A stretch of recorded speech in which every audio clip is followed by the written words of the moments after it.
Welcome to my second video on my ongoing series of retro websites and user groups. The premise of this series is really just to give you some highlights on some websites or user groups you may not know about, but you probably would be pretty interested in if you did. So without further ado, let's get right into it. Okay, one of the sites I want to talk about is called arcadecontrols.com. This is a very good site. Basically in here you can get all kinds of information on not only building a site from scratch, but even repairing older machines you may have. They talk about all different things as far as how to even make cabinets with wood, different reviews on hardware that's being used, Raspberry Pi arcade machines, software forums for front ends and things of the like. So if you're at all interested in either just finding out more about arcade machines, or if you're looking about building one from scratch or repairing one you currently have, I would definitely take a look over at arcadecontrols.com. There's a lot of stuff in here. You can get quite lost in here. There's so many things to view, but definitely a site worth looking at. Another good site is handheldgamesmuseum.com, and basically he has articles on all the older, not every one of course, but a lot of different of the smaller handhelds. Like if you click on any one of these, let's click on Coleco for example, and we'll click on, let's say, Miss Pac-Man. So he'll give you a little article, information about the Coleco Miss Pac-Man tabletop with the video fluorescent display, box art, and so forth. So it's a nice little site if you just want to go in and just find out all different things about the older handhelds back in the late 70s and early 1980s. It's a fun little site to hit up. He's got a lot of good information in here, and if possible, he even has some articles on how to repair some of these. He has a real nice little tutorial on how to open without damaging your Coleco tabletops, like your Pac-Man, Miss Pac-Man, Donkey Kong, Galaxian, and Frogger. So if you're having a problem with, say, the display or a joystick, he shows you how to get into the unit without damaging it. So it's really helpful. Definitely worth taking a look at. So I would definitely give it a look if you have some time at the handheldmuseums.com website. In my last video we talked about the Colecovision. This time we'll talk a little bit about the Intellivision. You can go to intellivision.us, and there's a very nice website dedicated to the Mattel Intellivision. It has a lot of great articles here on cartridges, the system itself, where you can download some ROMs that were homebrew. Like right here you can see there's a Miss Pac-Man available, made for free. Download it from here. Of course you need an emulator or a cartridge that will allow you to load the ROM onto it. But there's also things in here where you can connect, say, a real Mattel Intellivision controller to your PC. So it's a lot of good information in here if you're into the Mattel Intellivision. You can see he's got different interfaces here for a classic game controller, even a Coleco Atom keyboard interface. If you click on these little guys right here, you can see these little adapters here will let you plug. This is a Model 1, the original Intellivision will connect here, and this would be for the Intellivision version 2. So it's a good website. So if you have some time, definitely take a look at intellivision.us. Another good website I frequent is Arcade Punks. It's arcadepunks.com, and it's a very good website. Again, if you want to build an arcade machine or get a front end to work like Hyperspin, which could be pretty difficult, they have a lot of tutorials in here and a lot of forums to help you out. So if you're looking at building an arcade machine or just want to get into Hyperspin with emulation, and just trying to figure that out, even RetroPie and getting that to work with different types of front ends, Arcade Punks is a great website to visit. Okay, one of the first Facebook user groups I want to touch base on is Colecovision Lunatics. Basically, if you're into Colecovision, this is a great website to hit. A lot of information on the Colecovision console, even the Coleco Atom. There's a lot of information in here, a lot of people helping each other out, doing modifications to your machine, getting a super game module. Eduardo is the developer behind that, behind Opticode Games. So if you're looking for a super game module or any software, it's a great place to know when it's going to be available. People showing off their different collections of their Colecovision. It's a really good site. A bunch of really good people in here looking out for each other and helping each other as much as they can. So if you have some time, definitely take a look at the Colecovision Lunatics Facebook page. Another website you guys may want to know about is the Colecovisions Podcast page. Willie's one of the guys who runs this particular site, and he posts a lot of information on the Colecovision. He gets a lot of games that he reviews. So definitely take a look at the Colecovisions Podcast. It's a very good website. Another one is one of my favorite consoles is the Vectrex. So if you do want a Vectrex or just want to know a little bit more about it, Vectrex Fan Unite is a great place to go. Again, like other forums here on Facebook, the guys in the retro community are very helpful. If you have a problem with your Vectrex, it's not working right, maybe someone else has had that problem before, and they can help you out here. Homebrews, multi-carts, new controllers, or even just showing off their collections. Again, a very good website. Definitely playing a little berserk on your Vectrex.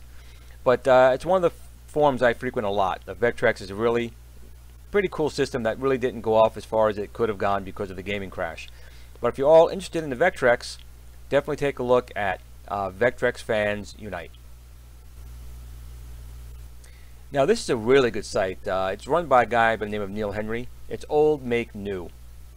And basically what he does is he takes the old ColecoVision handhelds like the Pac-Man, Miss Pac-Man, and Donkey Kong, and he restores them, sure, but he also can make them into something brand new. He turns them into like little MAME cabinets.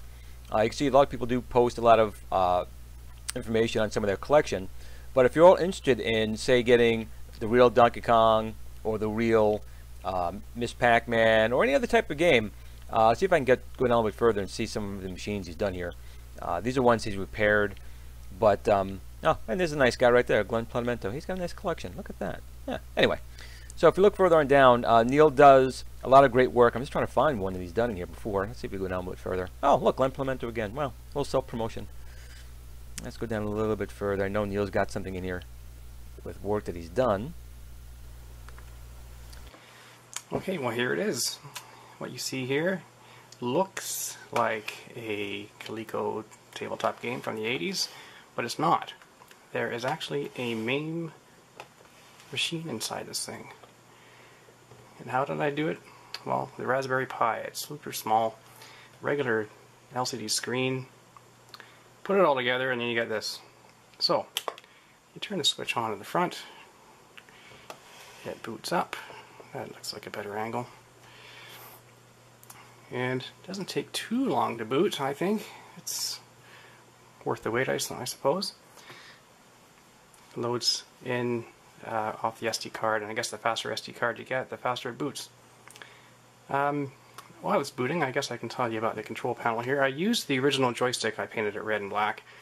Joysticks are very expensive on the internet, so I just wanted to build it myself. I basically got a prototype board and put 4 push buttons in there, wired it up, and yeah, it works pretty good. It's very responsive.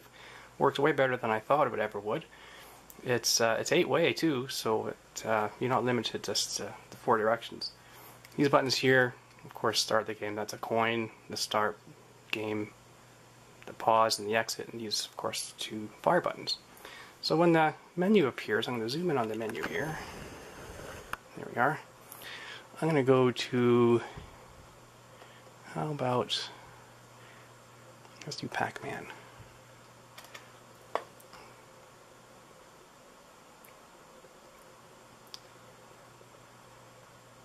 Look at that. There it is. So, put a coin in, and you're on your way.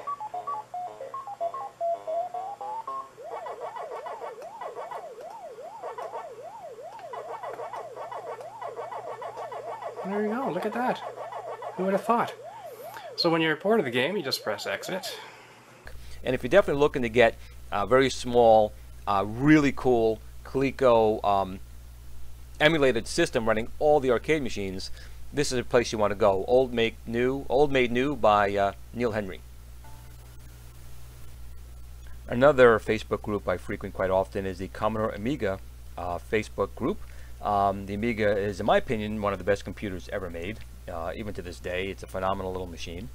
And if you want to know anything about the machine, or if you had an older Amiga that maybe the sound's no longer working, or if you want to get a VGA monitor attached, or just want to show your collection, or just talk about the Amiga, the Commodore Amiga Facebook group is a great place to go. Great bunch of people. Definitely take a look at the Commodore Amiga Facebook group. Now remember, this is Glen's retro show, not just Glen's video game show. So if it's retro, it'll be on my show. And one of the Facebook groups I love is run by a gentleman named Todd. It's the Space 1999 Props and Ships Facebook group. Now this is a really good group. I joined it. They were probably around under 2,000 members at the time. Now they're well over 6,000 members. And there's actually a show coming up in New Jersey next year. It'll be called Alpha 2017, where hopefully you can meet some of the cast and see other model builders out there. It's called www.alpha-2017.com. But if you want to build some of the model Eagles, if you have questions about how to build them, look at these sets. Some of these things these guys do is amazing. But if you have any love for Space 1999 and want to find out more about it, this is a great place to go. The Space 1999 Props and Ships user group. Now, the very first computer I owned back in late 79, early 1980 was the TI-994A. And there's a great user group on Facebook called TI-99ers. And there used to be a magazine called the TI-99er. But if you want to know more information about the TI, or if you have one, have questions about how you can add an external VGA monitor, well, if you want to do that, take a look at one of my videos. I'll link down below, and I can add a VGA display to your TI.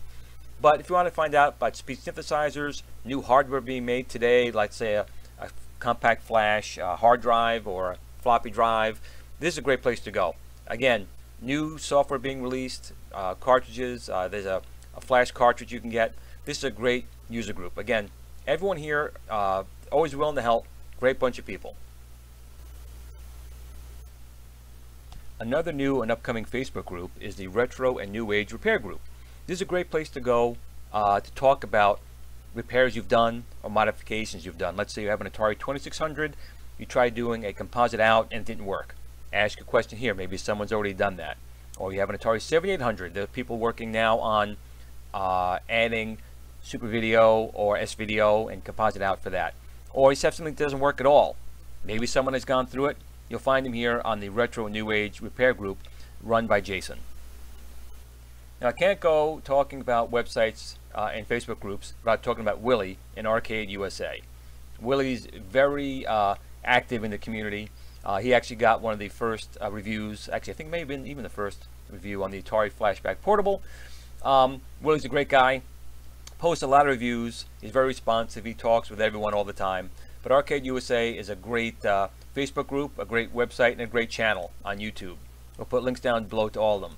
Definitely check it out. He has lots of reviews in here about all kinds of things, including the new Atari Flashback Portable and how to get, this does have an SD card built in, but not all games were working. He has been testing them and lets us know, what ROMs work and what doesn't work. So definitely take a look at Arcade USA Facebook group and also the channel on YouTube. And with that, we're going to wrap up the second video in my series of retro websites and user groups, Volume 2. If you have any suggestions for a website or a user group that I haven't mentioned, please leave it down in the comments below, and maybe it'll make it into Volume 3. Again, thanks for watching, everybody.